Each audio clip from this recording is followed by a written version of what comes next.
Guadalupe, Capi, Cati, Cedrón, Paraguay, Cedrón, Capi.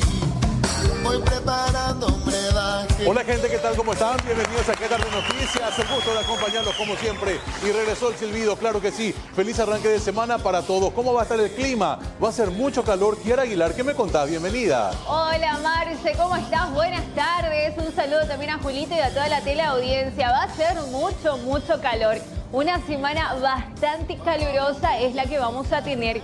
30 grados con 6 la temperatura a estas horas, cielo despejado, una sensación térmica de 29 grados con 2, una humedad del 28% y el viento que sopla a 15 kilómetros en la hora con dirección este-noreste. Resto del día les cuento.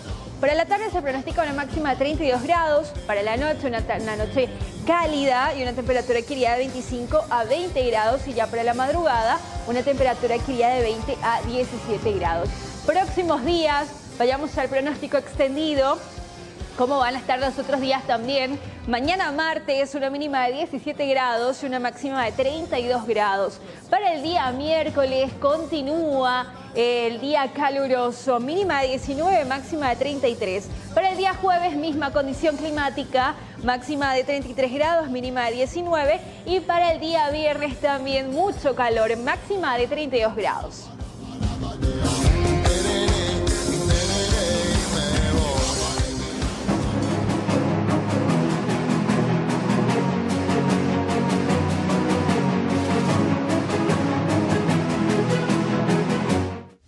Rápidamente a trabajo en vivo y en directo, zona de la costanera de Asunción, foco de incendios. Alexis Amarilla trabaja en vivo y en directo. Alexis, ¿cómo te va? Contanos un poco acerca de esta situación que, reitero, complica, porque no es la primera vez que se da este tipo de hechos en la zona. Adelante contigo.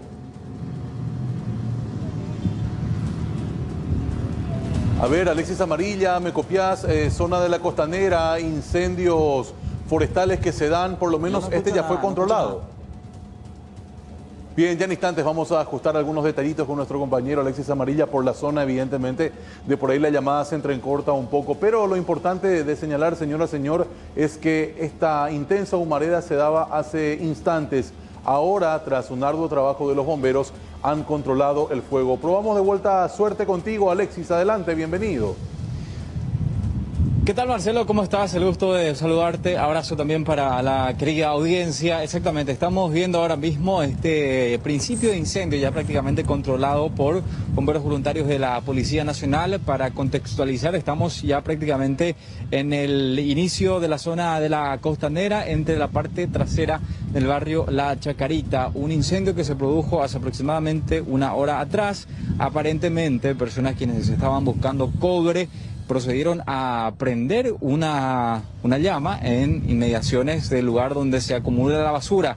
Y fue esto lo que presuntamente propició al inicio de este incendio, que en un momento dado generó mucha preocupación a razón de que el fuego avanzaba rápidamente hacia las precarias viviendas, y esto pudo haber sido una complicación muy pero muy grave, teniendo en cuenta varios factores. Especialmente uno de ellos es que la mayoría de las casas son muy precarias y hechas a partir de madera muy seca, también parte de carpas y chapas también, y esto hubiese sido un gran problema. Felizmente ya bomberos voluntarios de la Policía Nacional acudieron inmediatamente al pedido de auxilio de los vecinos y se pudo contener ya prácticamente este incendio. Está con nosotros el oficial primero Sergio Zelaya.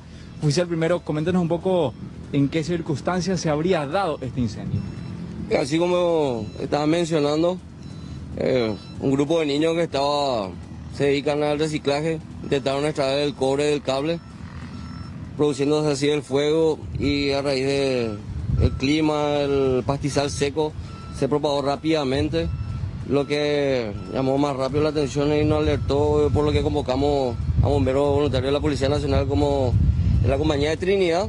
Es que tenemos viviendas precarias alrededor de donde se propinó el fuego. Gracias a Dios no tenemos víctimas que lamentar, se pudo controlar rápidamente la llama, pero sigue el trabajo de los compañeros de bomberos de la Policía Nacional, como así también de la compañía de Trinidad. Siempre la inconsciencia, ¿no?, de quemar en una zona seca, de pastizales, inmediaciones de viviendas también. Es así mismo, estamos tratando de luchar también contra ese flagelo, porque es un delito. Estamos tratando de concienciarle también a la gente. Vamos a ver la forma de identificar a los padres de estos niños y dejar un precedente, ¿verdad?, de que es un peligro para todos que estén realizando este tipo de quemazones acá en la zona de la costanera, un lugar muy seco y de difícil acceso también para los bomberos. Además, la preocupación de estas personas al realizar esta quema es por situaciones de que tienen miedo a alimañas, especialmente los curiyú y demás también. Es así también lo que mencionan los lugareños, que generalmente son recicladores y gente que a modo de ahuyentarle a estas alimañas que realizan ese tipo de quemas, ¿verdad? Pero de igual forma, reitero, está prohibido por la ley ambiental la quema de pastizal y como así también de basuras.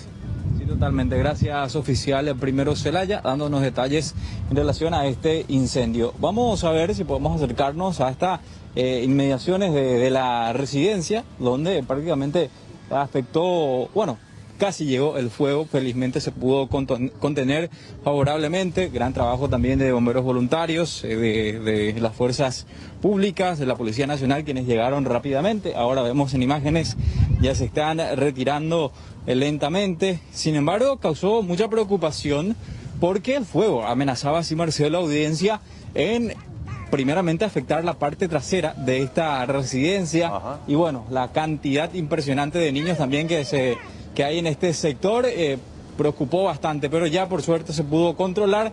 También llamativa la situación de que se habría iniciado el fuego a partir de recicladores quienes quemaron ese sector porque estaban tratando de recolectar cobre y sabrán ustedes que es una zona húmeda, prácticamente un pantanal, la presencia habitual de alimañas, entre ellos el curiyú, lo que preocupa también a los voladores y bueno, lastimosamente realizan esta quema.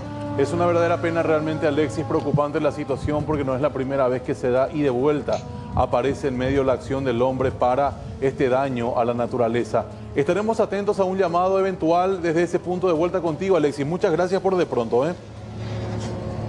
Dale, compañeros, hasta luego. Dale, señor, muchísimas gracias. Trabajo en vivo y en directo desde la costanera de Asunción. Y ahora es momento de cambiar de información y de hablar del COVID-19. Alto Paraná es uno de los puntos fronterizos que está en el ojo de la tormenta de la pandemia. Ya lo han dicho de vuelta hoy autoridades de salud. Pero vamos a hablar de lo que ocurre en el departamento de La Mambay, también un punto de paso con territorio brasileño. Pero sin embargo allí se da una situación controlada de la pandemia. Vamos a hablar con el doctor Nelson Collar Maciel, quien es director de la 13ª región sanitaria, esto en Amambay. Doctor, ¿cómo le va? Bienvenido aquí a Tarde Noticias. Te saluda Marcelo Mongelos. Antes que nada, un abrazo a la distancia. Muchas gracias por tu tiempo. Gracias a ustedes y a las órdenes. Doctor, decía yo como introducción, ¿cómo hace el departamento de Amambay, siendo punto fronterizo, incluso con frontera seca de por medio, para controlar la pandemia del COVID-19? ¿Cuál es la respuesta que tenés? Sí, realmente la historia en relación a qué es lo que hacemos desde la aparición de esta pandemia, debo de manifestarle que hay todo un equipo de trabajo que siguiendo un poco sobre todo los protocolos que recibimos desde el nivel central y tratamos de aplicar primeramente en la capacitación a todo el funcionariado de la región para dar respuesta en el caso de pacientes, ya sean consultorios internados. Luego, un trabajo con los medios de comunicación y también con las autoridades, ¿verdad? En el tema de tratar de concienciar un poco a los compueblanos de los 5 distritos que tenemos en el departamento.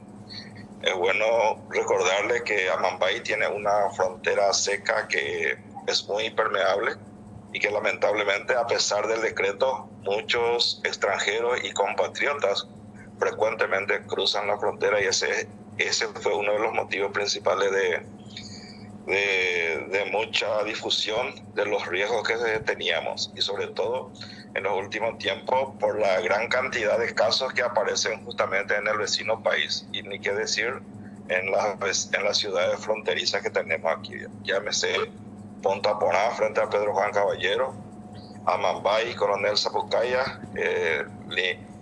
vecinos de Capitán Vado y también la Vista, Brasil, que es colindante a la ciudad de Bellavista, al norte de Paraguay, ¿verdad?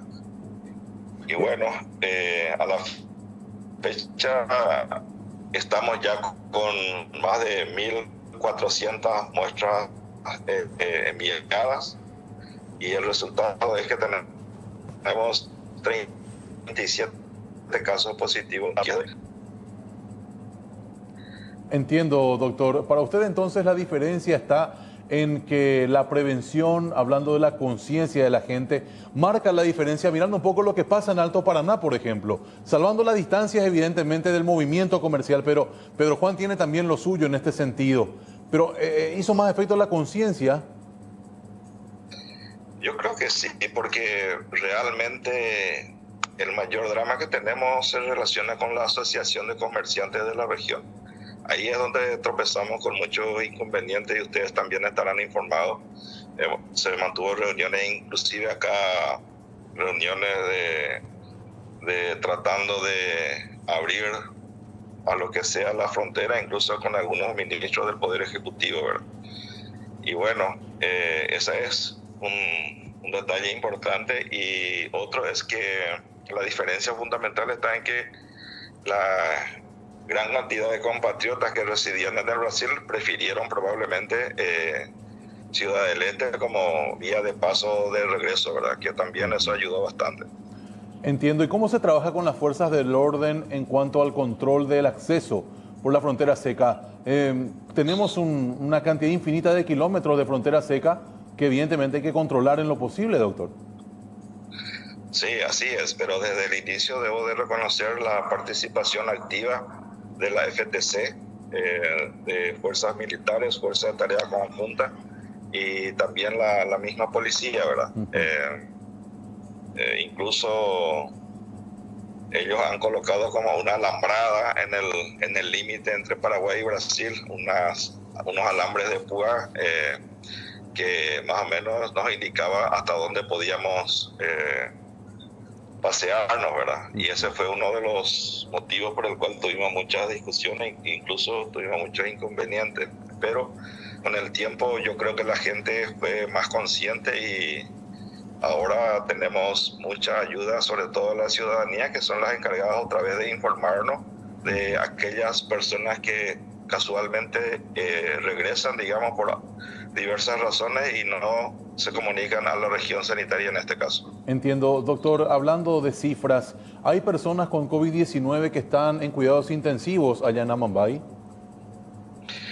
En cuidados intensivos tenemos en este momento 2 casos con cuadros respiratorios, pero que aún no ha sido confirmado que tengan el COVID, ¿verdad? Estamos esperando el resultado del hisopado, ¿verdad? De todos modos, para nosotros es como un caso positivo, porque es la forma como debemos de tratarlo para también cuidar un poco al personal de salud, ¿verdad? Eso es para nosotros muy importante. Y por otro lado, decirles que la capacidad de camas que tenemos en el pabellón respiratorio es de 8 camas para adultos, 3 para niños, y de las 8 camas 7 están ocupadas, y es una preocupación constante que en las últimas semanas han aumentado bastante la consulta por cuadro respiratorio. Por suerte, hoy se tuvo una consulta pública porque Pedro Juan Caballero ha sido beneficiado con la construcción de pabellones de contingencia, y que si Dios quiere en menos de 40 días tendremos más 30 camas para este pabellón. Entiendo, doctor. Ahora, en caso de ocupación del 100% de estas camas que nos está contando, ¿dónde van a ser derivados los pacientes? Sí, normalmente estaba previsto las derivaciones primero en Concepción, sobre todo si hablamos de terapia, ¿verdad? La terapia intensiva de Concepción ha sido una terapia respiratoria desde el inicio de la pandemia. Nosotros, por suerte, hemos inaugurado o habilitado también una terapia con una capacidad de 8 camas, pero hemos preferido para enfermos polivalentes por la situación que atravesamos. Y lamentablemente yo creo que también se va a convertir en corto tiempo en respiratorio. La idea era hacerlos llegar a Asunción, porque para eso fue justamente la ampliación de las camas en la capital, ¿verdad? Entiendo, doctor. Hoy decía Julio Mazzoleni, el ministro de Salud, de que estamos entrando prácticamente en el pico de la pandemia en Paraguay. Agosto va a ser un mes muy difícil. ¿Usted coincide también en esto, más todavía viendo lo que pasa en su departamento. Sí, yo coincido y espero que nos estemos equivocando, ¿verdad? Pero hemos pasado fácilmente de las diferentes fases y en esta última fase otra vez empiezan las reuniones, la aglomeración de gente, los festejos de fines de semana, que es lo que más nos preocupa, ¿verdad? Yo creo que, quiera ser o no, no sé si es por cansancio de la ciudadanía o porque se están relajando un poco más, creemos que debemos de mantener esto y estamos en eso, ¿verdad? Entiendo, doctor. Nosotros vamos a estar en monitoreo constante porque, reitero, nos preocupa lo que pasa en las fronteras desde el punto de vista sanitario, número uno. Número dos, lo que ocurre también en lo económico. No podemos divorciar esta realidad que al paraguayo y al mundo entero le está costando tanto. Así es que, doctor Collar, muchas gracias por tu tiempo y mucha fuerza a todo el personal de Blanco y de la ciudadanía de este departamento pujante de nuestro país también. Muy amable. Gracias a usted y a las órdenes cuando guste. Dale, el doctor Collar, de esta forma, el director de la 13ª Región Sanitaria, conversando con nosotros. Decía, de 8 camas para adultos en terapia intensiva, 7 están ocupadas. En caso de un colapso, ya los casos van a ser derivados a lo que significa el hospital de la ciudad de Concepción. Es la información que tenemos aquí en Tarde Noticias.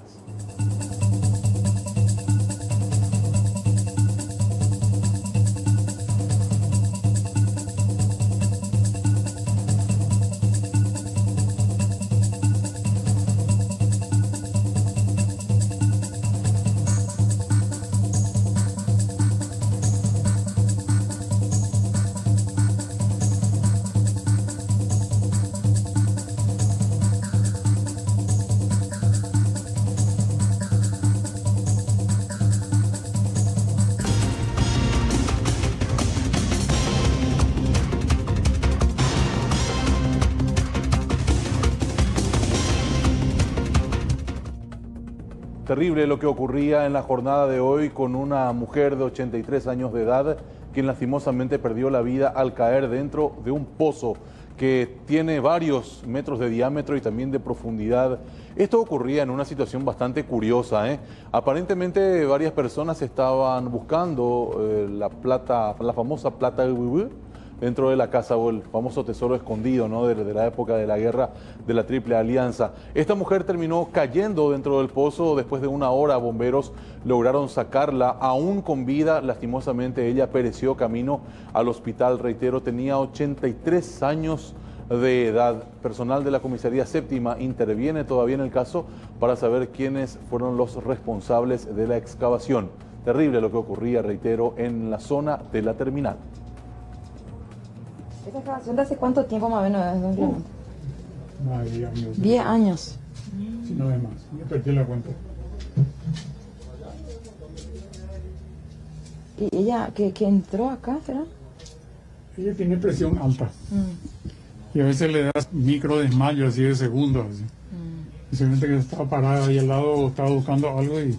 O sea que no estaba entonces clausurada esta habitación. De hecho, mantenemos cerrado, hermano. No tenemos nada de urgencia ni de uso acá. El cachivachero. La veada no estaba en la puerta, cualquiera podía ingresar. Sí. Pero no tenía por qué entrar, es decir, no voy a saber más. ¿Y vos dónde estabas en ese momento, don Clemente? Yo estaba acostado.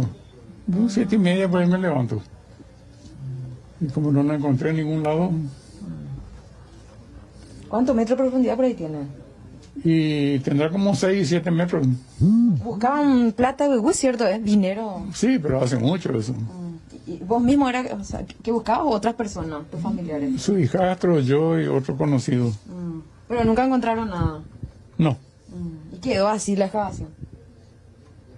Y como siempre. ¿Y tenía algo así de madera encima tapada, por lo menos en manera superficial, o así luego ya estaba expuesto, don Clemente? Y la tratamos de mantener con esa... hasta la madera puede acercarte si quiere ver la profundidad. ¿Cuánto tiempo por ahí les llevó a hacer esta excavación? Pero... Sé que tiene 10 años ya, pero 10 ¿cuántos? años la última vez que se intentó. Pero se excavó, se rellenó, se volvió a excavar otro lado, al lado, se rellenó otra vez. ¿Y a qué se debe que justamente en esta habitación hayan buscado? ¿Cuáles fueron los indicios que le llevaron a usted a presumir que había acá plata de uva? Y ella es tarotista y siempre sus cartas le indicaban que acá había algo que era para ella. Y lastimosamente no llegó a... Ella sospechaba, ella creía que acá la propia señora... No, ella es muy buena con el péndulo, con radiestesia. Ustedes son paraguayos, ¿verdad? Sí. Ella es de descendencia alemana. Es decir, es paraguaya, pero tiene nacionalidad no tiene nacionalidad alemana. No ha llegado, éramos vecinas. Tiene muchos gatos y esa era nuestra diversión del barrio, ¿verdad? ¿Tenían contacto con ellos? No, solamente saludo como vecinos. ¿Ustedes sabían que ella o ellos excavaban buscando plata de uva? Sabía que tenían su fondo, pero no sabía que buscaban plata de uva. No, nada. Como por sorpresa, entonces. Claro que sí. Imagínate, está a mi lado y yo ni sabía lo que pasó, ¿verdad? Ellos no eran entonces muy dados con los... No. Solamente así, buen día, hasta ahí. Así es. Sí, eso sí teníamos conocimiento, porque tenía gente que venía junto a ella. ¿Sus hijos cada cuánto venían a verles? Porque ellos están prácticamente en medio de una desidia impresionante de estas dos personas mayores. Yo no sé, eso no te puedo hablar porque no conozco. A ver si venían constantemente. Y venían a llevarle, a traerle los fines de semana, pero hasta ahí nomás yo sé. ¿Estaban con ellos fin de semana? Yo no sé. No. ¿Dónde buscaban? Sí, yo eso es lo que veo, nada más. Aparentemente se encuentra totalmente abandonado ellos a su suerte. Según manifestaciones de la hija, ellos no sabían de la existencia de ese tremendo pozo que hay en una de las habitaciones. Ingresando uno ya puede notar su existencia oficial. Ya puede notar, pero según manifestó la hija que ellos nunca luego le dejaban entrar. Y que esa pieza se mantenía cerrada y hoy su marido, a eso de las 7:15, se percató, no le encontraba a su señora y entró a revisar ahí, prendió todo con linterna y pudo percatar de que su señora se encontraba ahí en el fondo. Él solito no le pudo rescatar ni hacer nada. Y no manifestó que trató ni nada, pero suponemos que trató porque eso las 10 recién dieron aviso al sistema 911. Tardó mucho Se tardó mucho. Ellos mismos, el señor mismo tardó mucho para dar aviso. ¿El señor es el quien le llama a usted o el aviso a uno de los vecinos? ¿Por parte de quién reciben usted el aviso? La hija le realizó supuestamente varias llamadas a la mañana y como no recibió contestación alguna tanto de la madre ni del padre, entonces apersonó a ella de la casa y ahí se pudo percatar y ella llamó a los bomberos y posterior a 911. Ella vino entonces a corroborar. Ella vino a corroborar por qué motivo no le atendían el teléfono. ¿Es constatar de la existencia de otro pozo también aquí en la casa oficial? En el fondo hay aproximadamente 2 o 3, pero ya todo tapado. Otras excavaciones que según sus hijos ellos pudieron percatar, según la hija, ellos se dieron cuenta y ellas mandaron cerrar, pero no se percataron del pozo que había dentro del... El más grande de todos aparentemente. El más grande de todas, está dentro de una de las habitaciones.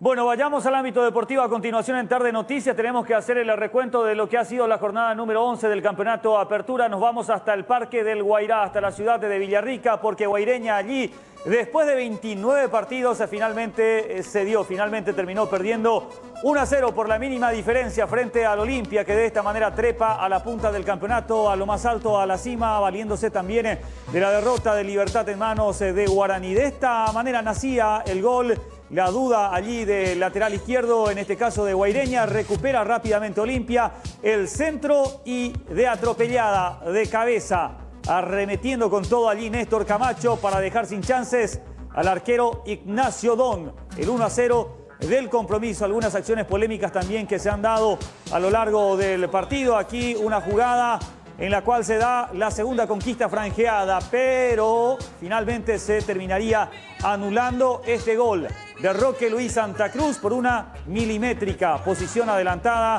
Evidentemente se tuvo que recurrir al videoarbitraje. Ahí está la acción bastante fina realmente. En un principio parecía que estaba habilitado Roque Santa Cruz, previo chequeo VAR. Ever Aquino finalmente invalidó la acción que iba a significar la segunda conquista del franjeado. Jugada polémica, planchazo de Sergio Otálvaro, del lateral derecho colombiano, que es cierto, llega primero a la pelota, pero después termina impactando de lleno contra la pierna, casi el tobillo derecho de Pedro del Valle, el futbolista de Guaireña.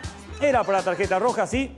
era para tarjeta roja directa. Sin embargo, el árbitro ni siquiera cobró falta, ni siquiera cobró infracción, mucho menos le exhibió la tarjeta amarilla. Pasó por alto también la gente del videoarbitraje. Aquí, roja directa para José Leguizamón. Pero atiendan, se hace el chequeo del VAR, lo llaman, se va, observa el monitor, Ever Aquino, y después de 3 minutos aproximadamente de haberlo echado a José Leguizamón, que ya estaba prácticamente allí ingresando al vestuario, lo llama de vuelta, ingresa otra vez, decían los muchachos un poco en tono jocoso, solamente esto pasa en Villarrica, lo echan a uno y después lo meten de vuelta a la cancha. Y ya después, cuando culminaba el partido, Antonio Marín se barre, ya tenía tarjeta de amonestación. ¿Qué hace Veraquino? Le exhibe el acrílico amarillo por segunda vez, consecuentemente la roja, y se quedó con 10 hombres Guaireña. Olimpia está con 22 unidades en la cima del campeonato. Guaireña quedó con 17 puntos todavía en la zona alta de la clasificación. Habló Daniel Garnero, entrenador franjeado, y lo escuchamos a continuación. Bueno, yo la verdad que estoy muy contento y muy conforme con lo que se hizo en una cancha difícil ante un rival complicado. Lo que quizá me cuestiono después del gol que nos anulan, lamentablemente perdimos el control del juego. En ese tramo del partido lo estábamos dominando y controlando muy bien, generando situaciones y lamentablemente se hizo un partido de ida y vuelta donde esa forma de jugar le servía mucho más al rival que a nosotros. Hoy creía que Derli, arrancando de un poco más atrás, es mucho más dinámico y podía sorprender, y así lo hizo en alguna que otra ocasión, arrancando de atrás, pudo llegar a situaciones de terminación de jugada, así que me voy muy conforme. Es indistinto a mí. Hay momentos en el juego que quizás se necesita una característica adelante y una al costado, y tener las dos alternativas le hace muy bien al equipo. Antes de la jornada nos va a llevar evidentemente a lo que pasaba en Puerto Falcón, porque allí vamos a observar lo que se daba más temprano, la manifestación, la medida de fuerza de profesionales del volante. Hablo de aquellos camioneros quienes han cerrado la zona primaria del Puerto Falcón, esto con el fin de manifestar su desacuerdo con el hecho de quedar por varios días allí como medida de cuarentena obligatoria sanitaria.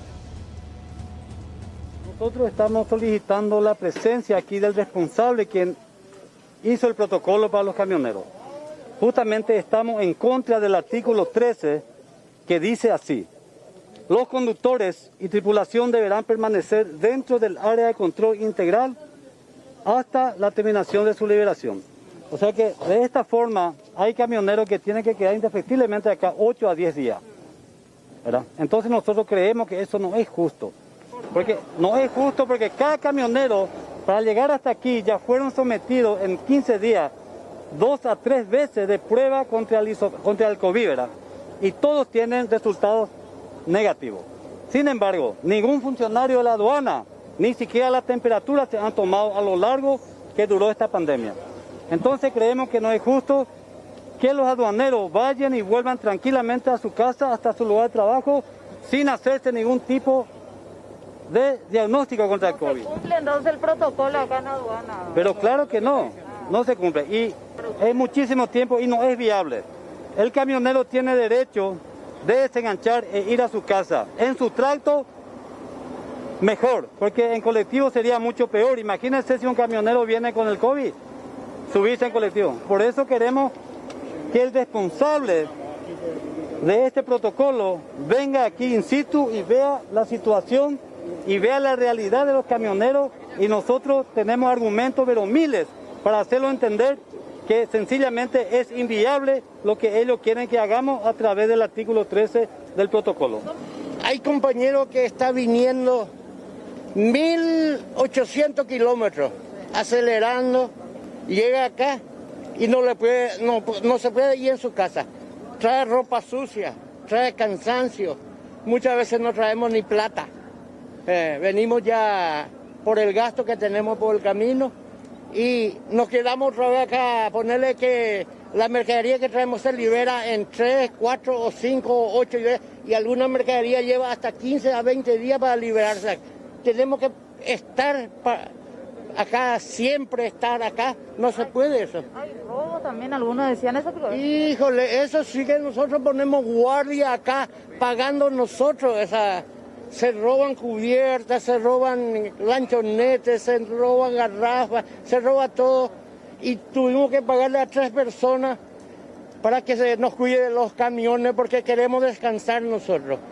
Y así es las cosas. Y este protocolo que se había hecho está en contra de nosotros.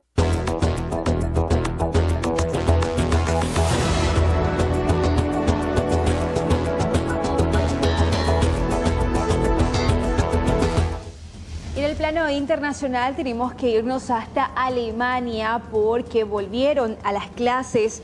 Alemania retomó este lunes la actividad escolar a modo casi de experimento con la reapertura de los colegios en uno de sus länder, en medio de la preocupación por el repunte de contagios y el debate en torno al uso obligatorio de mascarillas en las escuelas. La propia responsable de educación del Estado, Bettina Martin, propondrá que se implemente la obligatoriedad de los tapabocas en la reunión del martes en el Ejecutivo, según informó a un medio local. Este land del noreste del país, con 1,8 millones de habitantes y unos 153.000 alumnos, es el primero donde este lunes se reanudaron las clases dentro del calendario escolar escalonado propio de Alemania. El retorno a las aulas se hace de acuerdo a parámetros de distanciamiento social y medidas de higiene implementados por la pandemia, aunque todavía no hay una normativa definida en torno al uso de mascarillas.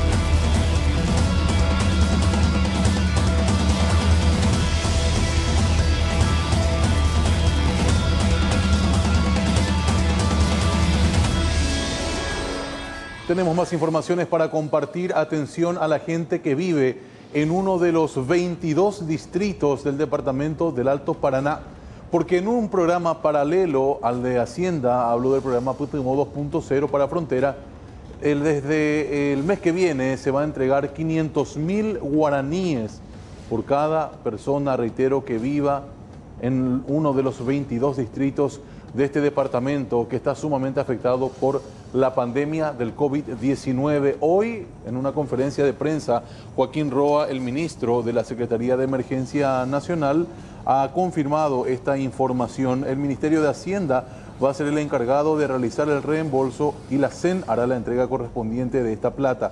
El gobernador y los intendentes de Alto Paraná van a dar la lista oficial de cada uno de los beneficiarios. Arbitre las medidas a efectos de realizar transferencias monetarias al Alto Paraná. Acaba el presidente de autorizar y pedirme de que trabaje en esto con el Ministerio de Hacienda. Entonces vamos a hacer 28.000 transferencias a los 22 distritos del Alto Paraná, consistente en 500.000 guaraníes por una única vez. A posteriori seguramente Putumayo va a estar entrando, completando. No forma parte de Putumayo, es importante que eso quede claro. Es una sola transferencia rápida que tiene condiciones de hacer la Secretaría de Emergencias. A esos efectos estamos volando mañana con el ministro Acevedo y el ministro Espínola al Alto Paraná a efectos de coordinar con el señor gobernador los mecanismos legales que espero estén ya definidos para mañana en la tarde para poder empezar rápidamente con esta transferencia. No, el acuerdo, el mecanismo de trabajo va a ser el siguiente. Los señores intendentes van a pasarle sus listas al señor gobernador y el señor gobernador va a ser quien me diga: estos son los beneficiarios. Van a cobrar directamente por su cédula y son los intendentes los que seguramente van a ir seleccionando a quienes van a recibir esta transferencia. Mayores a los 22 distritos. 22 distritos a las personas más vulnerables que sean identificadas por los señores intendentes. La Secretaría de Emergencias va a trabajar en la coordinación, en la transferencia. Vamos a poner al servicio de la Gobernación y los intendentes la plataforma y la expertise de la Secretaría de Emergencia, pero son ellos los que nos van a decir. ¿Cuánto tiempo, ministro, aproximadamente creen ustedes? Y yo estimo que sea lo más rápido posible. Espero no llegar a los próximos 8 días, ¿verdad? Esto tiene que ser rápido, como me indica el presidente de la República, entonces no nos queda otra cosa que cumplir a rajatabla, ¿verdad? La directriz. Estimamos que van a ser $2 millones. Entiendo que al cambio estaría en el orden de 28.000 transferencias que vamos a hacer a los beneficiarios que sean seleccionados por los señores intendentes. Eso es lo novedoso y el presidente me pidió celeridad en este caso. Señor ministro, la selección, esto va a venir de parte de los gobernadores intendentes. De los señores intendentes y el gobernador de Alto Paraná. ¿Habrá un control más minucioso por parte de estos actores? Mire, hoy en día las redes sociales y la Contraloría Ciudadana son fuertes. Y los señores intendentes también entiendo que con la situación por la cual estaba atravesando el país van a tener la suficiente sensibilidad para poder identificar realmente a aquellas personas que tienen que recibir este primer subsidio que va a enviar el gobierno, y a posteriori viene el Putingo 2.0, ¿verdad? Entonces es un complemento que el presidente pidió que se haga.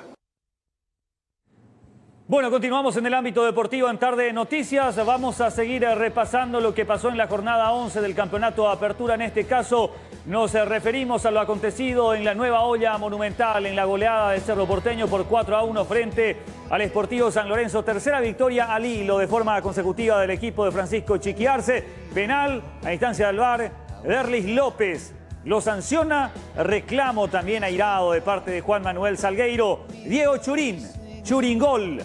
El futbolista argentino decretaba de esta forma la primera conquista en la tarde en la Nueva Olla Monumental, 1-0. Su gol número 50 con la camiseta de Cerro Porteño. Impresionante lo de Diego Churín. Gran visión, gran ejecución en el centro del Pachi Carrizo. Y aparece allí de atropellada, entrando casi en diagonal, Enzo Jiménez, el volante derecho, ante la desesperación del arquero Wilson Quiñones, quien ya no llegaba. 2-0, gran superioridad futbolística del equipo de Chiqui Arce ante Sportivo San Lorenzo, que veía debutar a la dupla Cristian Martínez-Alfredo Cano. Acá está la acción de vuelta del Pachi Carrizo, pase para Alberto Espínola, estaba habilitado, elude al arquero, definición, y allí Mario Tazú contra Zuballa, pero en realidad el gol se lo damos a Alberto Espínola porque la dirección de la pelota iba hacia el arco. Ahí está Alberto Espínola dentro del área. Buen partido de lateral derecho. No se está sintiendo hasta aquí la ausencia, la deserción de Raúl Cáceres, quien hoy por hoy ya está en el fútbol brasileño, específicamente en el Vasco da Gama. 3-0 a esas alturas. Otra jugada vertiginosa, la transición de medio a ataque, y aparece allí de vuelta el Pachi, el centro, y Matías Villasanti, el joven capitán de Cerro Porteño, con mucha categoría, con mucha calidad, con un gesto técnico tremendo de zurda cruzado. 4-0 a esas alturas. Cerro Porteño está a un solo punto de la vanguardia, a un solo punto de la cima. Aquí Diego Churín metió el codo, se revisó el VAR, le sacaron finalmente tarjeta amarilla, cuando que pudo haber sido alguito más. Derlis López miraba de vuelta el monitor del video arbitraje. Ahí está justamente el manotazo, el codazo en realidad, a la altura del rostro del futbolista del Sportivo San Lorenzo de parte de Diego Churín. Movimiento natural a la hora de saltar, es lo que justifican algunos en defensa, es lo que alegan algunos en defensa de Diego Churín. Sin embargo, pudo haber sido tarjeta roja, se salvó de la expulsión el número 19 del club Cerro Porteño. Ya en la postrimería del partido, aquí hubo una mano que se pudo chequear a través del VAR del futbolista Pulpito Duarte, Alexis Duarte. Ahí se ve claramente la mano del zaguero central de Cerro Porteño, del juvenil, quien hizo un gran partido. Se cobró el penal, Derlis López dijo que hubo penal, y Alex Cáceres pondría el descuento final de honor, como le llaman al Sportivo San Lorenzo, para el 4-1 definitivo. Cerro Porteño queda a un punto de la vanguardia después de haber estado a 7 de libertad durante la pausa de la pandemia. Chiqui Arce habló en conferencia de prensa. Que creo lo ganamos merecidamente. Lo trabajamos muy bien desde el principio. Facilitó para eso también que convirtiéramos temprano, sabiendo un poco, imaginando la propuesta que nos iba a dar el rival en el campo de juego. Y después Creo que lo redondeamos muy bien en el segundo tiempo, yendo a buscar convertir más. Otra vez lo hicimos temprano. Por muchos momentos estuvimos muy bien como lo venimos viendo a los muchachos en pleno crecimiento.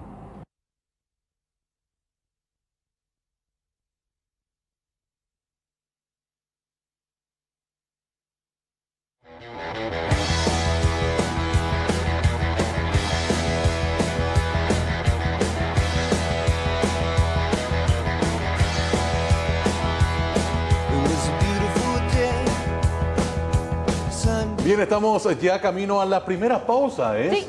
No. ¿O sí? No, es la segunda. Segunda pausa. Lo que pasa es que quería escuchar mucho la RQP y me desconcentré un poco. Ah, muy bien, me parece perfecto. Lo que pasa es que en la RQP escuchás muy buenas canciones. 24/7 las mejores canciones y la RQP la 94.3. Y vos ya sabes, ¿verdad? Exactamente. Sí. Yo saco siempre la foto del código QR Sí, y escaneás. escucho sin problema alguno. Por supuesto, Es y vos también, acá está el código QR, tenés que escanear, tenés que abrir la cámara de tu celular, lo escaneás y ya puedes escuchar tu radio en streaming. Exactamente, Culture Club nos lleva a un clásico Escama Chameleon lo que viene. ¿Querés escuchar? Sí, vamos a escuchar. Bailamos un poco, ¿te parece? Mientras nos da la pausa. Dale. Ya venimos. Ya venimos, metele. I see you miss me, and you always do. I see you miss me, inside and out of love strange, so real in the dark. Think of the tender things that we were working on. Seguimos compartiendo informaciones aquí en Tarde Noticias y presten mucha atención a lo que ocurrió en el Parque Ñuguazú. Terrible realmente la denuncia que habla de un supuesto sátiro. Sí, ustedes evidentemente van a estar también sorprendidos como yo con respecto a esta situación, porque un hombre fue detenido ayer domingo en el Parque Ñuguazú, como les contaba. Aparentemente esta persona que está siendo esposada por la policía exhibía sus partes íntimas a niños y a mujeres. Intervinieron agentes de la Comisaría Tercera de Luque, quienes recibieron la denuncia por parte de varias personas. El detenido es Daniel Ortigosa Rodas y tiene 41 años de edad. Ese es. El depravado que se toca frente a las chicas. Nosotros más la denuncia porque eso no se hace. Un hombre de 47 años fue detenido por efectivos policiales en el Parque Ñuguazú por incurrir en acto de exhibicionismo. Somos muy necesitados, imbécil. Ni caminar en una vía pública no se puede. Siempre se encuentra haciendo esto. Asqueroso lo que son. Criatura, familia, esposa, hijo, vienen a pasar todo juntos y vos tenés que hacer su porca. Tu cara va a estar en todos lados ahora. Personal de la urbana, destacado en la zona de Ñuguazú, procedió a la aprehensión de Daniel Ortigosa, 47 años, quien fue denunciado por personas que están realizando allí sus caminatas por realizar gestos obscenos, acto de exhibicionismo obsceno entre la gente ahí en la zona de Ñuguazú, en el Parque Ñuguazú, por lo que personal de la urbana procedió a la aprehensión, informó al Ministerio Público, al fiscal de turno, se encuentra acá privada de su libertad, aguardando a que sea llamado en el transcurso de la mañana en la sede del Ministerio Público. Presumimos que ha de tener algún tipo de trastorno porque no es natural ni normal que una persona en su cabal realice esto entre las personas en un lugar público. Para las personas que frecuentan este parque, no es la primera vez que este hombre realiza estos actos. Ese es el señor, ¿verdad? Ese es. El depravado que se toca frente a las chicas. Nosotros más la denuncia porque eso no se hace.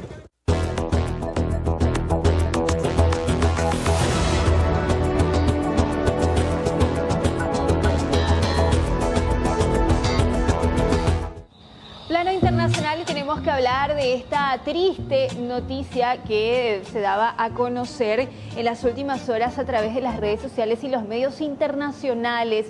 porque después de muchísimo, pero muchísimo tiempo, los programas de Chavo, Chespirito y todo lo que tiene que ver con esto, con estas series, va a salir del aire, pero esto es a nivel mundial porque los reconocidos personajes de El Chavo, la Chilindrina, Kiko, el profesor Girafales, así como el Chapulín Colorado y el doctor Chapatín se dejaron de emitir el fin de semana en los diferentes canales del mundo. Sí, esto lo había confirmado así Roberto Gómez Fernández en su cuenta de Twitter.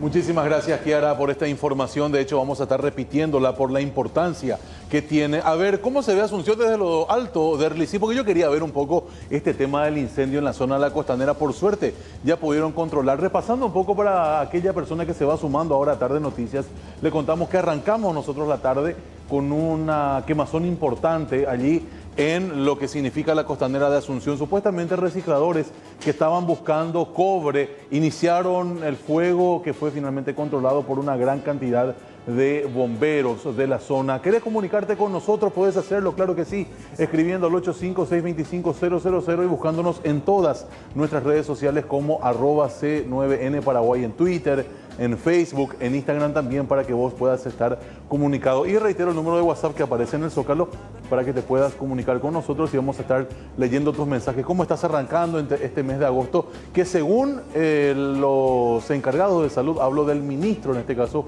Julio Mazzoleni, y también del doctor Guillermo Sequera, va a ser el mes más complicado en cuanto al COVID-19.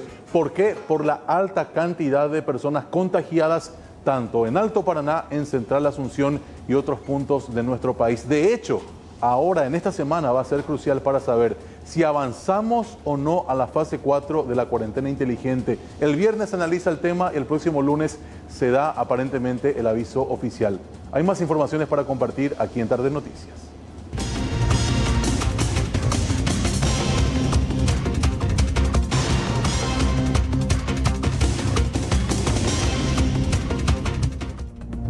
Vamos a hablar de esta suspensión de la audiencia de imposición de medidas, para Rainer Oberhuber, este ciudadano alemán que es el principal sospechoso junto a Lilian Zapata de ser los responsables de la misteriosa desaparición de esta pequeña que el 15 de abril pasado, desde el 15 de abril pasado no se sabe dónde se encuentra.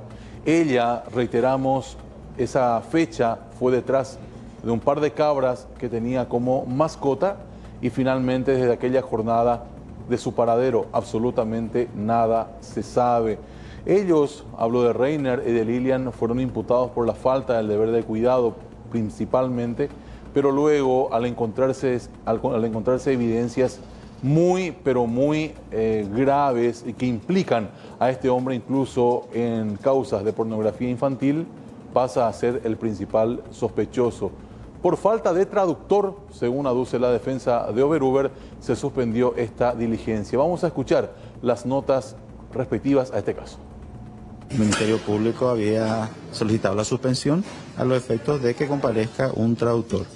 El juzgado hoy informó de que ese mismo día viernes había solicitado a la presidencia de la Corte Suprema de Justicia y que le indicaron que existe un trámite administrativo por una acordada en donde se tiene que solicitar vía electrónica, por lo que se procedió a realizar eso y hoy se pusieron en comunicación con la traductora, es una señora, y se fijó una nueva audiencia para ya la concurrencia de la traductora. Es decir, que la jueza convocó para hoy sin haber hecho el trámite previo para que se haga esa parte electrónica para que venga la traductora. Sí, justamente por las peculiaridades del caso había fijado para el día de hoy. Y en comunicación con la traductora le indicó que en la semana se iban a fijar la audiencia y se quedó para el lunes, el próximo lunes. Doctor, pero usted sabe cuando declaró ahí en la fiscalía. En este momento el representante de Juliet, doctor, y usted tendría que haber, usted sabe cuando se fue a declarar ahí con usted que él en castellano. Por mi gusto le voy a estar explicando. En castellano él declaró, ¿se acuerda, doctor, que estuvimos ahí? Cuando él le asiste ese derecho, está todo abogado defensor, él pide eso. Y la Constitución y las leyes le permiten, así que... Sí, yo les pido por favor encarecidamente, usted como el defensor de Juliet.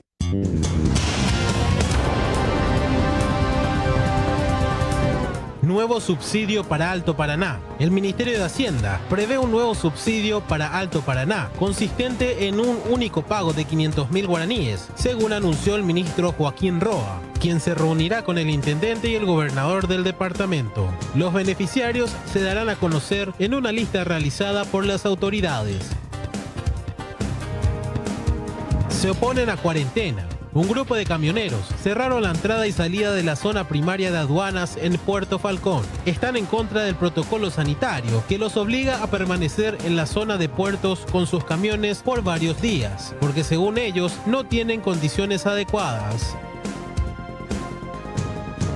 Herido tras asalto a Servicentro, un hombre de 56 años, identificado como Félix Cantero, quien se desempeña como playero en un servicentro de San Antonio, recibió una puñalada en la pierna tras ser asaltado por un malviviente que se hizo pasar por cliente. El mismo se alzó con su billetera con 800.000 guaraníes en efectivo. INERAM, 50% de camas de UTI ocupadas. El doctor Felipe González, director del Instituto Nacional de Enfermedades Respiratorias y del Ambiente, confirmó que las camas de terapia en dicho nosocomio están ocupadas en un 50%, lo que se traduce en que actualmente 11 pacientes están siendo asistidos en dicha unidad, que cuenta con un total de 41 camas. Juan Carlos I abandona España. El rey emérito de España, Juan Carlos I, comunicó a su hijo, el rey Felipe VI, que su meditada decisión de trasladarse a vivir fuera de España, ante la repercusión pública de ciertos acontecimientos pasados de su vida privada, informó este lunes la Casa Real en un comunicado. Puntero por la mínima. Tras un duro partido en Villarrica, el vigente campeón Olimpia se impuso por 1-0 a Guaireña y con este resultado dio alcance a Libertad en la cima de la tabla de posiciones de la apertura. Momento de darle un repaso a los datos actuales del tiempo. 30 grados con 6, la temperatura a estas horas, cielo despejado, una sensación térmica de 29 grados con 2, una humedad de 28% y el viento que sopla 18 kilómetros en la hora con dirección este. ¿Cómo va a estar lo que resta de esta jornada? Para la noche se espera una noche cálida, cielo despejado, vientos predominantes del sector noreste y una temperatura que iría de 25 a 20 grados. Y para la madrugada, misma condición climática y una temperatura que iría de 20 a 17 grados. Vayamos al pronóstico extendido, si les parece, cómo van a estar los próximos días. Va a ser mucho calor, eso sí, ya les adelanto. Mañana martes, mínima de 17 grados, máxima de 32 grados, cielo soleado. Misma condición para el día miércoles, una mínima de 19 grados y una máxima de 23. Para el día jueves va a continuar el clima cálido, una máxima de 33 grados, una mínima de 19. Y para el día viernes también vamos a tener muchísimo calor, máxima de 32 grados, mínima de 18. Directo a Brasil con una rubia en el avión, dispuesto a morir con una rubia en el avión. Directo a Brasil con una rubia en el avión. Un poco más temprano, Julio Mazzoleni con el doctor Sequera daban una conferencia de prensa posterior a una visita a Mario Abdo Benítez. ¿Qué le dijeron ahí al número 1 del Ejecutivo? Le recomendaron que trate de realizar la menor cantidad de reunión presencial posible, atendiendo la expansión del COVID-19. Y han hablado de otros puntos que son realmente muy interesantes de escuchar. Agosto es para ellos el mes clave en cuanto a la propagación del virus, también teniendo en cuenta de que julio fue un mes con altísima tasa de mortalidad. Lo que decían en Palacio de Gobierno. Estamos entrando en la fase más difícil de la epidemia. Los indicadores que sobre todo se centran en el epicentro, que hoy es Alto Paraná, nos dan cuenta de que existe un aumento del promedio de casos confirmados por día y particularmente en esa zona más del 40% de los casos acumulados se está dando, así como poco más de un tercio de los casos activos también se da ahí, y lo propio ocurre con el número de fallecidos. Creo que esta oportunidad también es fundamental para recordar a la ciudadanía que esta pelea tiene que darse fuera de los hospitales. Las estadísticas no nos acompañan cuando hablamos de los hospitales. Realmente cuesta y muchas veces, aún por fuera de los fallecidos, aquellos que se recuperan pueden tener secuelas de tipo pulmonar. Entonces, queremos una vez más transmitir ese mensaje a la ciudadanía que es fundamental. Aquello que está en sus manos, ¿verdad? Poder mantener la distancia, usar la mascarilla, lavarse las manos, hace una diferencia. Representa un sacrificio de libertades personales, pero salva muchísimas vidas. Las medidas de retroceso que se dan en términos de la cuarentena inteligente tienen otro costo mucho más elevado y a veces son estrictamente necesarias, pero es importante que podamos trabajar sobre el aspecto social.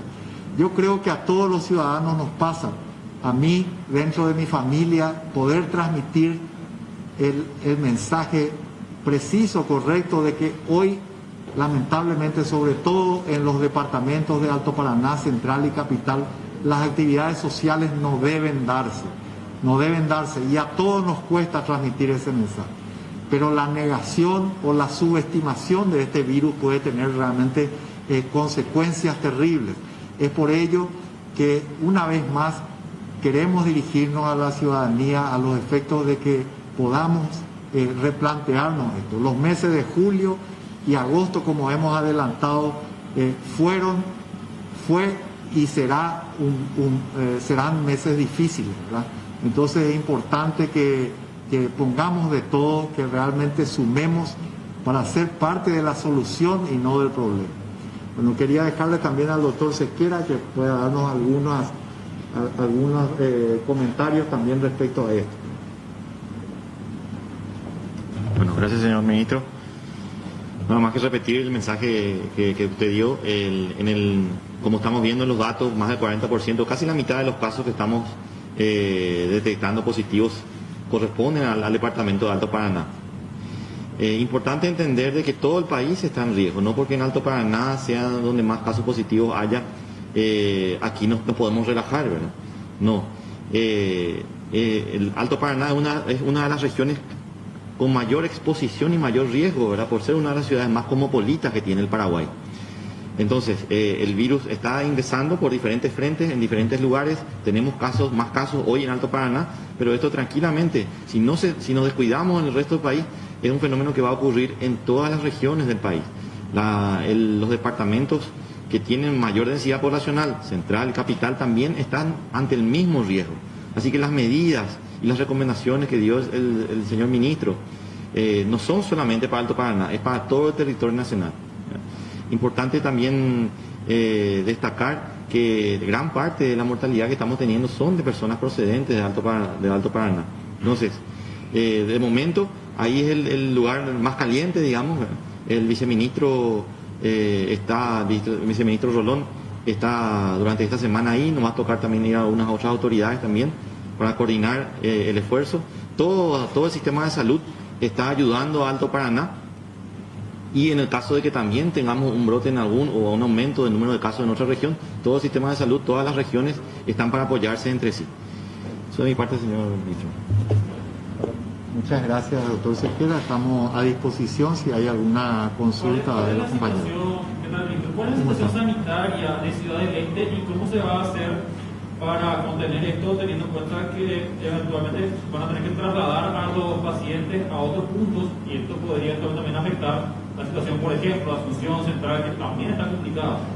Es correcto, sí, la situación de Alto Paraná es preocupante, es por ello que hemos tomado medidas en ese sentido de lo que tiene que ver con la cuarentena inteligente. Y como decía el doctor Sequera, nuestro viceministro de Rectoría se encuentra en este momento en Ciudad del Este y va a permanecer allí toda la semana para asegurarnos de que se desplieguen todos los planes que están previstos para esta contingencia. Tenemos varios frentes, la parte asistencial, pero sobre todo, esto no puede uno cansarse de enfatizar. Aquí la gran pelea se tiene que dar en la comunidad. Si nosotros tenemos 100 personas y de 100 personas, 5 se internan, una va a terapia intensiva. Y cuando uno va a terapia intensiva, en el mejor de los escenarios, tiene solo un 40% de poder sobrevivir, sobre todo si está intubado. Imagínense, creo que cae de maduro dónde tenemos que hacer esta pelea.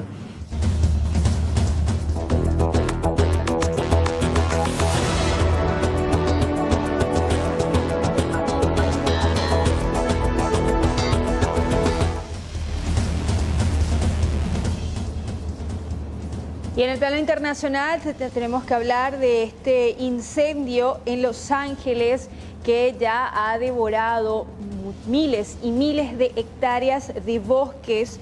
Miles de personas también fueron evacuadas el domingo debido a un voraz incendio al este de Los Ángeles que los bomberos combaten en medio de un sofocante calor.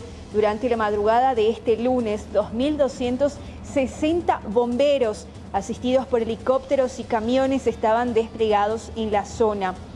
También fue declarado en la tarde del viernes emergencia y ya ha azotado más de 8.300 hectáreas de bosque nacional en el sur de California. Los bomberos no pudieron avanzar contra las llamas el domingo. La causa de la conflagración está siendo investigada. Por la noche, los bomberos lograron contener el 5% del incendio tras haber perdido el control de las llamas durante la tarde. Se espera que el incendio siga fuertemente activo en las próximas horas debido a las altas temperaturas y la sequía.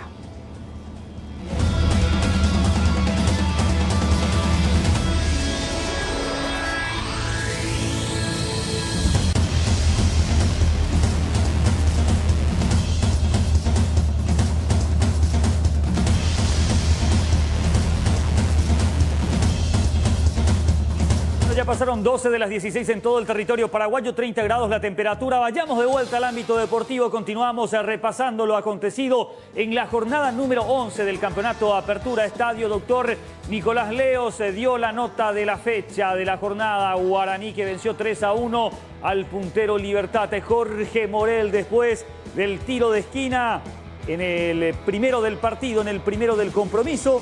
Ahí está la devolución de cabeza de de Fernando Fernández, y le queda servido ese rebote para poder anotar el 1-0 después de la intervención a medias de Martín Silva, del golero uruguayo de Libertad. Era el 1-0 del compromiso. Se le complicó la existencia al Gumarelo porque Iván Piri se recibía la tarjeta segunda de amonestación, consecuentemente la roja. Carlos Paul Benítez, el árbitro de este partido. Mucha disparidad de criterios de los jueces a la hora de exhibir, de discernir las tarjetas amarillas, rojas, respectivamente. Aquí bastante riguroso me parece con Iván Piris, el lateral izquierdo de Libertad. El Gumarelo con 10 se fue adelante, lo encaró al aborigen y lo terminó empatando de forma parcial, de forma transitoria. Celebraba también a Ramón Díaz. Ahí está Carlos Sebastián Ferreira.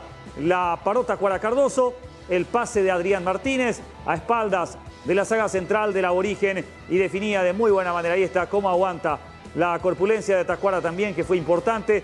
El pase quirúrgico de parte de Adrián Martínez y la gran definición de Carlos Sebastián Ferreira, uno de los goleadores del Campeonato de Apertura, con 8 anotaciones dándole alcance a Roque Luis Santa Cruz. Pelotazo largo, ahí vemos cambio de frente para descomprimir la presión de Libertad.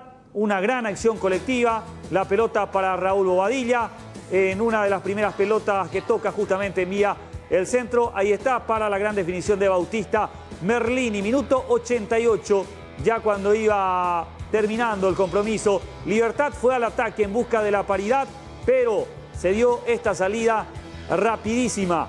Gran dominio del esférico a la corrida de parte de Nicolás Maná. Bobadilla, gran definición. Una pinturita, una obra de arte, un cuadrito realmente de parte de Raúl Bobadilla. La celebración de Gustavo Costas. Guaraní tiene 19 unidades a falta de un partido de regularización que lo va a cumplir este miércoles frente a River Plate. Ganando, Angelito será uno de los punteros del campeonato Apertura. Repercusiones, lo que decían en conferencia de prensa Ramón Díaz, DT de Libertad, y Gustavo Costas, el entrenador aurinegro. Nosotros sabíamos que iba a ser un partido complicado para los dos equipos. Por ahí tuvimos en el primer tiempo un poco manejo, pero no fuimos tan profundos. El campeonato no está definido nada.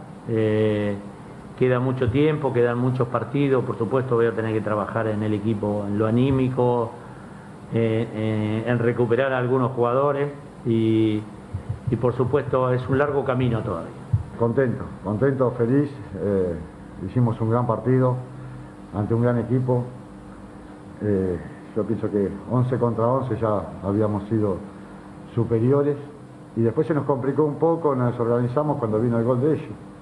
Una jugada que tuvieron fortita, se pudieron aprovechar, pero después pienso que de vuelta con los cambios que hicimos, fuimos agarrando el ritmo del partido de nuevo.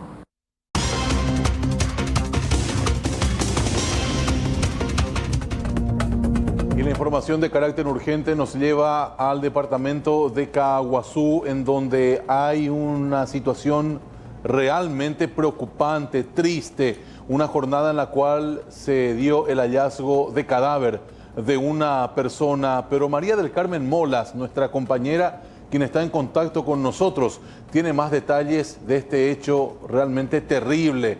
María del Carmen, bienvenida aquí a Tarde Noticias. Te saluda Marcelo Mongelos. ¿Cómo estás? Adelante contigo. Muchas gracias, Marcelo. Un saludo muy especial a través tuyo a todo el equipo de trabajo y a la teleaudiencia.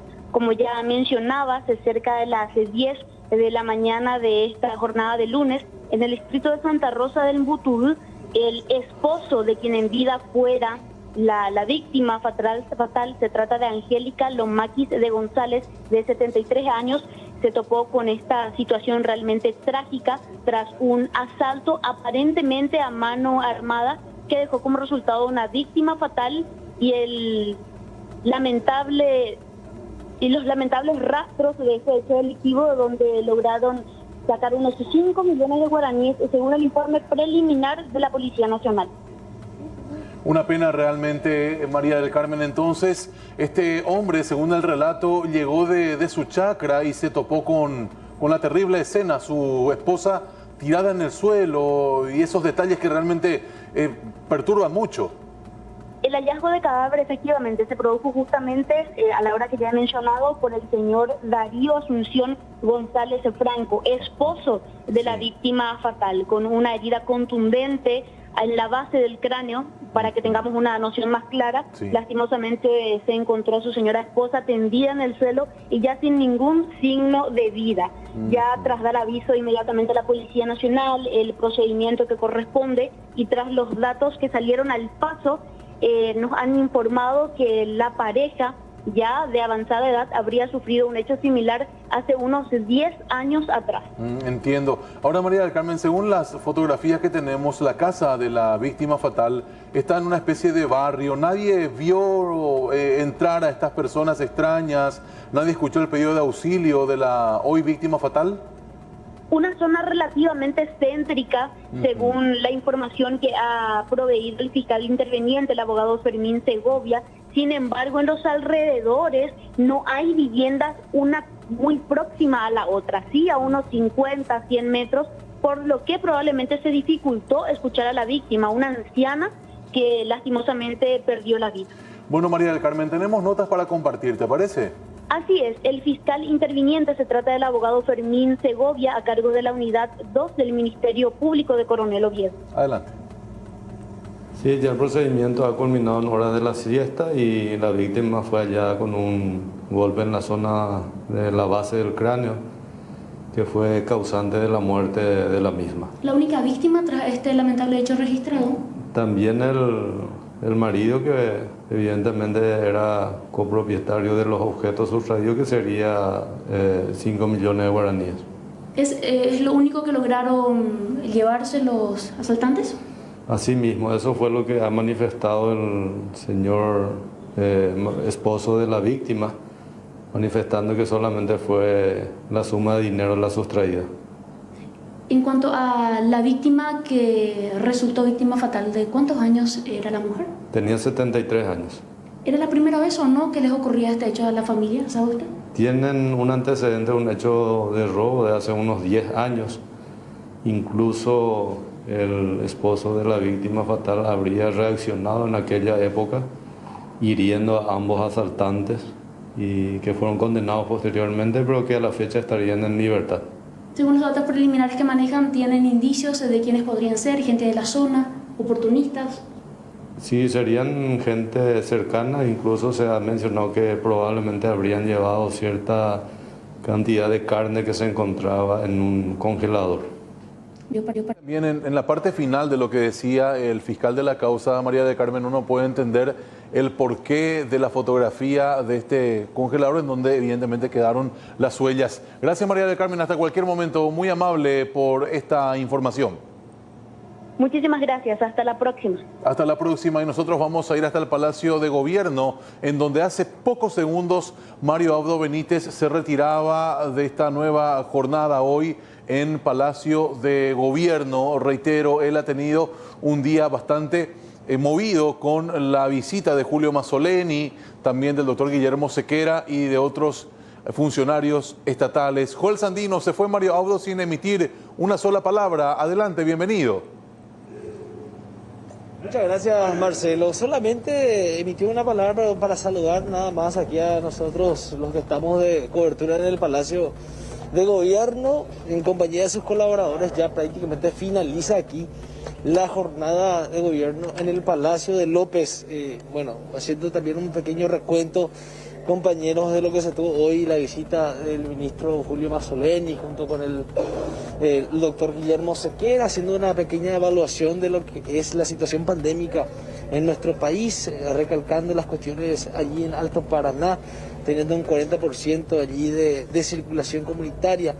Y prácticamente también hablamos de lo que el ministro Roa nos estaba comentando, Marcelo, con respecto al nuevo subsidio, al único pago de 500.000 guaraníes que se va a estar realizando y se va a estar trabajando en esto, con Hacienda, Secretaría de Emergencia Nacional como intermediaria, para la gente de Alto Paraná, única y exclusivamente para la gente de Alto Paraná, teniendo en cuenta que es su situación un poquito más complicada en relación a las demás regiones de nuestro país. Con respecto a esto también, ahondando un poquito más de detalles, consiste en un único pago de 500.000 guaraníes. Los beneficiarios serán dados a conocer una vez que los intendentes de los 22 municipios pasen un listado al gobernador de Alto Paraná y este remita al Ministerio de Hacienda para que así se pueda iniciar con el pago vía Banco Nacional de Fomento. O sea que recae sobre los intendentes y el gobernador la selección de los beneficiarios. ¿Quiénes serían esas personas que, bueno, a su criterio, en esto hay que tener mucho, pero mucho cuidado, a su criterio requieren de una ayuda económica de 500.000 guaraníes? Esto es totalmente fuera de lo que es PUTIVO 2.0, Marcelo. Y entre otras cuestiones también aquí se realizaron varias reuniones en el Palacio de Justicia, Palacio de López, digo bien. El equipo de Gabinete Social acaba de terminar toda su labor y bueno, es lo que se puede informar desde el Palacio de López, compañero. Dale, Joel, muchísimas gracias por este contacto. Ya volveremos contigo en cualquier momento. Un abrazo, ¿sí? Abrazo fuerte. Dale, igualmente, y nosotros tenemos que seguir con más temas aquí en Tarde Noticias. Ya lo decía nuestro compañero Joel Sandino, una jornada bastante movida en Palacio de Gobierno. Esta recomendación de autoridades de salud que dicen, a ver, Alto Paraná es el foco de preocupación, sí, pero no descuidemos lo que ocurre en Central y en Asunción. Reitero, para la gente que se suma a esta hora en Tarde Noticias, esta semana va a ser clave para analizar si es que Alto Paraná, Asunción y Central, por sobre todas las cosas, pueden pasar a la fase 4 de la cuarentena inteligente. Aparentemente el porcentaje de que esto se pueda dar no es muy alto, pero todo depende del análisis que pueda tener de vuelta desde el punto de vista epidemiológico el Ministerio de Salud Pública y Bienestar Social. tanto Guillermo Sequera como Julio Mazzoleni y todo su equipo van a ir evidentemente dibujando esta ruta. Y reitero, el viernes se analiza y aparentemente el lunes ya había una respuesta con respecto al tema. Y justamente en el foco de preocupación del sistema de salud, hablo del departamento de Alto Paraná, vamos a ir ahí hasta ese punto para hablar con nuestro compañero y amigo Joel López. ¿Cómo va a estar o cómo está la jornada allá en el Alto Paraná en este día 1 de esta cuarentena 0.5 y de día hábil en donde los negocios van a estar abiertos o están abiertos desde las 5 de la mañana hasta las 5 de la tarde? Tomamos señal contigo. Adelante, Joel, bienvenido.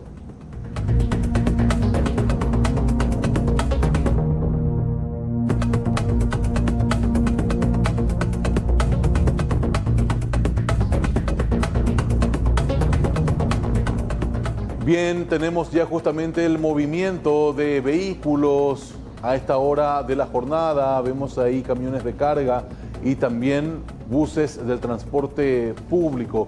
Aparentemente están también al servicio de algunas empresas. Joel López, ¿cómo te va? Bienvenido. Adelante hasta el Alto Paraná, Ciudad del Este, contigo. Marcelo, ¿qué tal? ¿Cómo te va? Buenas tardes, saludos. Estamos observando el movimiento de la frontera, justamente, cómo se va manejando, porque el ministro del Interior en una ocasión decía, único ley de frontera. Y estamos controlando, observando si justamente él decía de que de una u otra forma los trabajos van a ser más rigurosos, el ingreso de personas o de repente de vehículos va a ser más restringido que en los últimos tiempos. Si bien ya hace varios días tenemos la frontera cerrada, decía él, en una frase coloquial, y eso es lo que vamos a tratar de evitar. Y hoy estamos observando el panorama, camiones de gran porte ingresando, algunos que otros vehículos que también queremos entender en qué situación se puede salir del país y en qué condiciones se puede regresar al Paraguay y ir normalmente a casa. Esas son las preguntas que estamos teniendo aquí en este punto, porque hay algunos vehículos que ingresan del lado brasileño, hacen unas gestiones aquí y continúan el tramo. Esa es la pregunta. Humanitarias. Y Catuña no es el de paciente del país, pero en estado crítico, decía también en su visita justamente el ministro del Interior. Y trasladamos esta pregunta a las autoridades ahí de la capital del país, qué es lo que nos pueden responder al respecto. En qué manera y en qué condiciones se puede salir del país y cómo podemos regresar, porque hay algunos vehículos que acabaron de ingresar aquí al país con un papelito y que tampoco entendemos qué es, cuáles son los permisos especiales que uno tiene que tener para salir del territorio nacional. No, la verdad, Joel, que llama mucho la atención, porque estábamos justamente observando un bus de transporte público, ¿verdad? Que venía vacío, no sabemos cuál era la misión que tenía este vehículo. Pero contame una cosa, en este día lunes, ¿cómo vos ves el movimiento comercial de 5 de la mañana a 5 de la tarde, comercios abiertos? ¿Ojo pico la gente o Yoguá o Mae Betenda y por ahí a otro lado, Joel? Marcelo, preocupante la situación de Ciudad del Este. Con el 500.000 guaraníes del Putumayo no vamos a solucionar nada. Sí. El negocio en sí está apagado en el este del país y necesitan otras medidas más actualizadas, porque el 500.000 ya no alcanza ni con la gomita. Entonces estamos viendo poco movimiento en el este del país. Si bien los empresarios ya decían de que nada o poco o nada están vendiendo, justamente porque no hay movimiento aquí de personas, porque ellos, sus clientes, están hacia la frontera. Sí. Si venden por lo menos el 3%, ni para subsistir no dan, nos decían algunos empresarios en los últimos días, compañeros. Bueno, qué pena realmente, porque sabemos lo que significa comercialmente hablando el este del país para toda la economía paraguaya, y bueno, es una medida que la gente de salud dice tenemos que tomar sí o sí por una cuestión de vida o muerte, pero también como bien marcás, a un empresario que va moviendo millones y millones de dólares incluso, no le puede salvar con 500.000 guaraníes. Hace falta más cintura para esta situación. Habría que ver cómo los entendidos en economía pueden dar un oxígeno importante para que esto pueda reflotar por lo menos de alguna forma, porque como vos decís, con ese 500.000 guaraníes no compras siquiera, no sé, los equipos de limpieza para lo que significa el mes en tu negocio. Entonces es muy importante de que esto se pueda replantear. Joel, de hecho también, a más de lo que se ve en Putumayo 2.0, que sería 500.000 guaraníes, la Secretaría de Emergencia Nacional está previendo otros 500.000 guaraníes. Es decir, 1 millón puede llegar por cabeza ya, pero ni un país sabe, no lo ocurrió. Bueno, y el movimiento aquí en la frontera, un poco más costoso que lo normal de otros lugares, compañeros. La situación en los últimos tiempos, los alimentos que también acrecentaron de precio, están las cuentitas que saldar que ya se atrasaron todo. Bueno, la situación con ese 1 millón por lo menos puede parchear, pero no viene la solución de esa manera, porque hay otras cuestiones que analizar, de repente ya buscar reactivar económicamente, pero ya en gran envergadura, compañeros. Es lo que de una u otra forma preocupa al sector empresarial.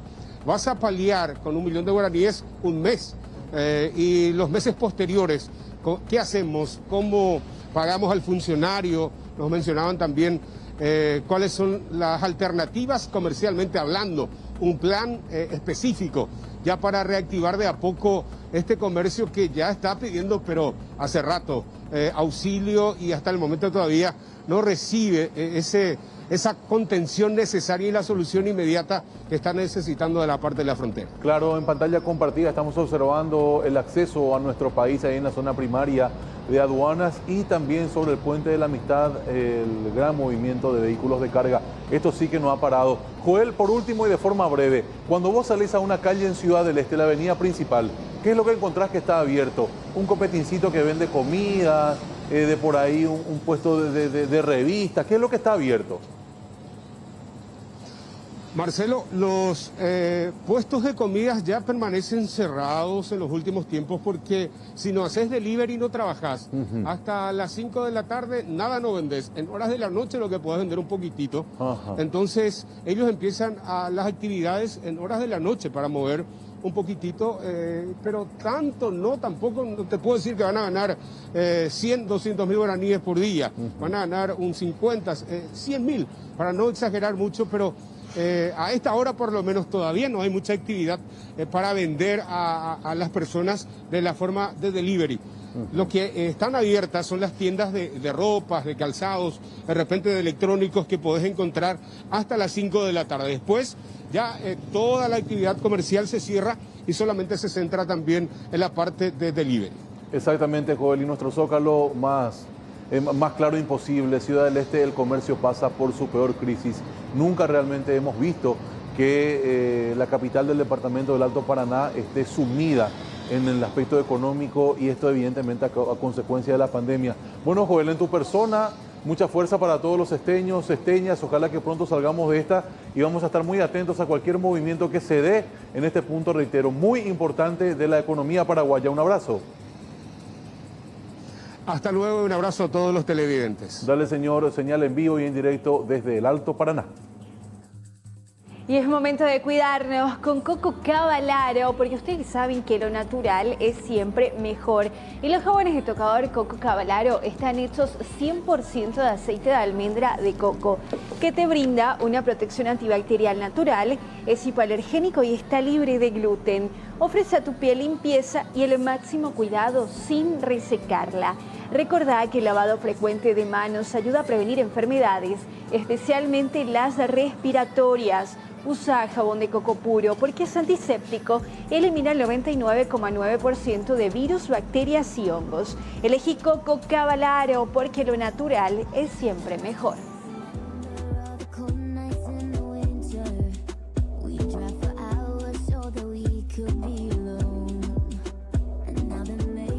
Nueva pausa en camino, pero antes recordarle a la gente dónde escucha la mejor música. La 94.3 por la RQP, por supuesto, las mejores canciones las 24 horas del día. Y por supuesto con las mejores programaciones. Está Gisela Casetay, Solange Encina, está Edwin Storer, así que con toda la mejor onda y por supuesto con un poco de información también. También todo lo que necesitas saber siempre está en la 94.3. Y si hablamos de música, solamente pasan lo mejor de lo mejor. Fear for Fears nos lleva a este corte brevecito, chiquitito. Sí, y mientras disfrutamos de la música. Genial, acá me quedo a escuchar. Ya volvemos. Dale.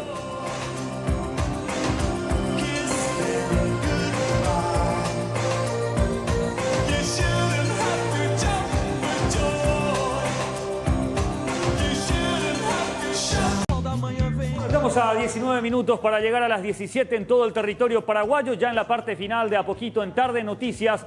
De vuelta al ámbito deportivo, vamos repasando los demás goles también de esta jornada 11 que cerró la primera rueda del torneo local el día viernes en el Estadio Feliciano Cáceres con este golazo, sablazo de derecha, Robin Ramírez, el 1-0 dentro del área, el giro sobre su eje y después ajusticiaba de esa manera 1-0 la victoria del equipo de Celso Rafael Ayala frente al Sportivo Luqueño en el Feliciano Cáceres. En la misma ciudad, en la República, empataron 1-1, 12 de octubre de Itauguá y Guaireña. Pablo Daniel Ceballos, 103 goles en el fútbol paraguayo. Impresionante la cifra de Pablo Daniel Ceballos, el ex Olimpia, el ex Cerro Porteño, el ex Sol de América. Militó en varios equipos de nuestro país, definía con mucha categoría a los Pablo Ceballos. Sí, remate cruzado, el 1-0 para el 12 de octubre de Itauguá. Son los dos más comprometidos con la tabla del descenso en la zona roja. Y después un golazo de cabeza de Sergio Vareiro para el 1-1 final. Ahí está el centro desde la derecha y de cabeza por detrás del zaguero que no llegaba. Aparecía con este golazo, testazo, el 1-1 de Sergio Vareiro. Vayamos a Villa Elisa, porque allí también hubo igualdad, paridad 1-1 entre Sol de América y Nacional. Gran acción de Jordan por el sector derecho, arrastrando marcas aparece Nildo Viera en posición de extremo y en posición de 9 aparece allí Matías Pardo, el futbolista argentino de Sol de América del Danzarín, para anotar un golazo. Fíjense, el centro de Nildo Viera y antes de caer le pega de lleno, golazo, 1-0 para el equipo de Sergio Orteman, quien debutó ya en la etapa complementaria. Penal a favor de Nacional, le pega a Leonardo Villagra, el arquero ataja en primera instancia, pero se adelantó. Entonces aparece Cristian Riveros con toda su experiencia para anotar el 1-1 venciendo a Víctor Centurión. 1-1 el empate entre Sol de América y Nacional, esto en Villa Elisa. Le pegamos ya a la tabla de posiciones para ver cómo quedó el campeonato Apertura. Olimpia, Libertad, los líderes con 22 unidades. Cerro Porteño con 21 está segundo, el equipo de Chiquiarse. Guaraní 19, Guaireña 17, Nacional 16, River Plate 14, Sol de América 11, Sportivo Luqueño y General Díaz con 9. Y allí en el sótano de la clasificación Sportivo San Lorenzo y 12 de octubre de Itauguá, ambos equipos con 7 unidades.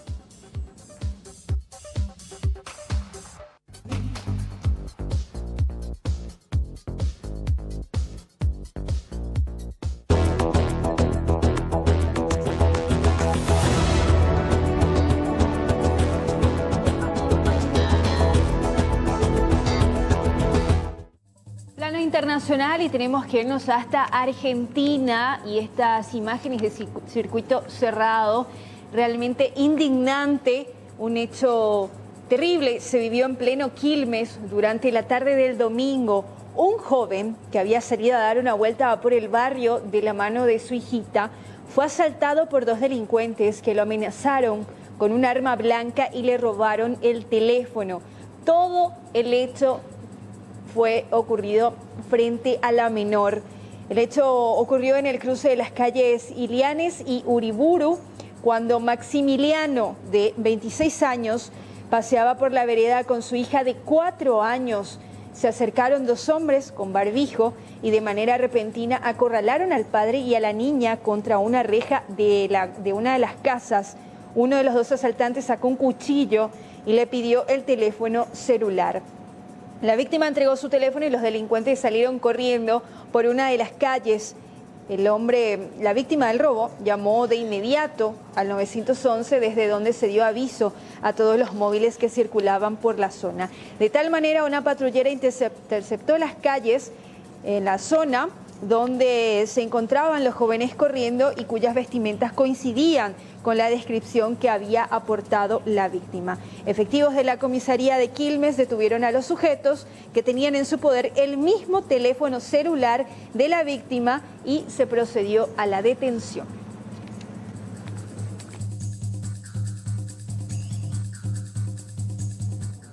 Otro hecho de inseguridad, pero esta vez en nuestro país, cuando no. Un hombre de 56 años de edad que trabajaba como playero de una conocida estación de servicios fue víctima de asaltantes. Penosamente este hombre fue apuñalado en la pierna y finalmente los delincuentes se llevaron 800.000 guaraníes en efectivo, lo que tenía él dentro de su billetera como recaudación de la jornada. Esto ocurría, reitero, en la ciudad de San Antonio y vamos al reporte policial.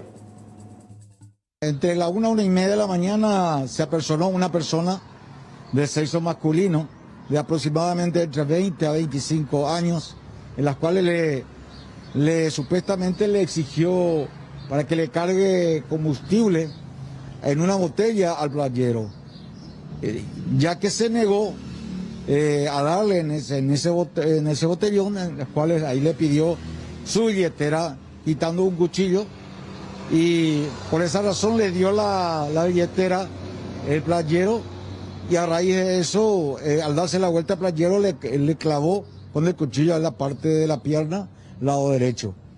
O sea, que la intención era el robo luego, comisario. Y posiblemente la intención era el robo, según eran personas del lugar. Pero le estamos esperando al administrador para que nos dé, digamos, el circuito cerrado, en las cuales ya los personales están trabajando con eso. Bueno, vamos a hablar de esta disposición por parte de la DINATRAN, sí, porque tenemos que contarles a ustedes la siguiente situación. La Dirección Nacional de Transporte informó que no multará al transporte de pasajeros de corta, media y larga distancia por habilitación vencida, ni por multas atrasadas. Esto va a regir por lo menos, se tiene en cuenta, hasta el 31 de agosto próximo.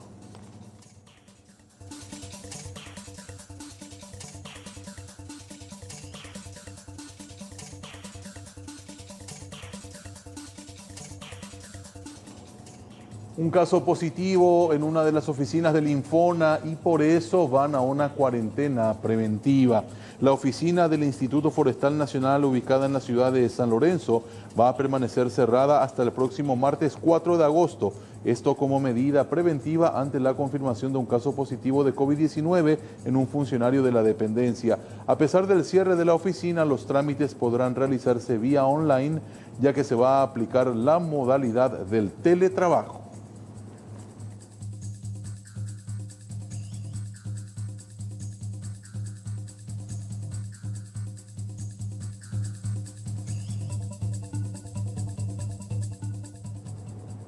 El COVID-19 también ha llegado a las oficinas de la Asociación Paraguaya de Fútbol. En este sentido, una persona que presta servicios en esta casa matriz de nuestro balompié nacional ha dado, reitero, positivo, y de acuerdo al médico de la APF, se trata de una persona que trabaja en el área administrativa. Se informó también que el protocolo sanitario establecido por las autoridades de salud ya fue aplicado en este caso. Así es que se confirma un caso positivo de COVID-19 en la APF.